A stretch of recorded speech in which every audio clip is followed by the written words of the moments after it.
رسول اللہ صلی اللہ علیہ وآلہ وسلم احد پہاڑ پر تشریف فرما ہے. حضرت بکر رضی اللہ عنہ بھی ساتھ، حضرت عثمان بھی ساتھ. وہ پہاڑ ہلنے لگا.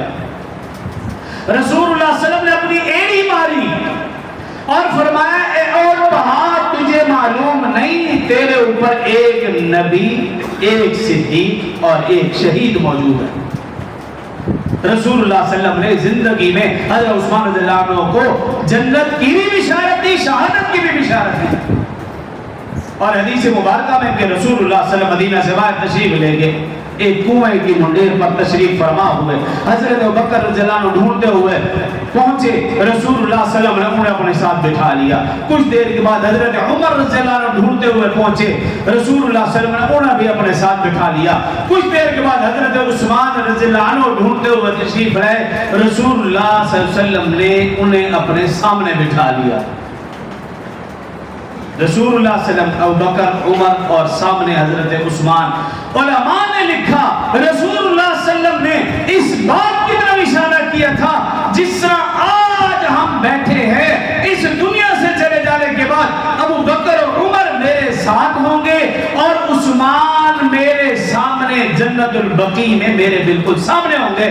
لکھا علماء نے آج بھی آپ دیکھ لیجئے کہ رسول اللہ صلی اللہ علیہ وسلم کے چہرے کے سامنے لکیر کھینچو سیدھی حضرت عثمان رضی اللہ عنہ کی خبر تک جاتی ہے، گویا آج بھی عثمان رسول اللہ صلی اللہ علیہ وسلم کے سامنے موجود ہے.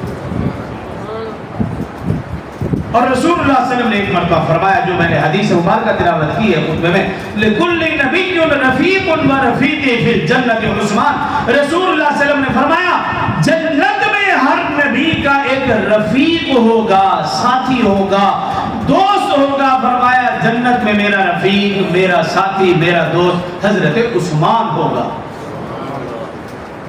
ایمان والا تو وہ ہے جب بھی وہ کسی صحابی کی بات کرتا ہے اس کا ایمان بڑھتا ہے، اس کے چہرے پہ رونق اور خوشحالی آتی ہے.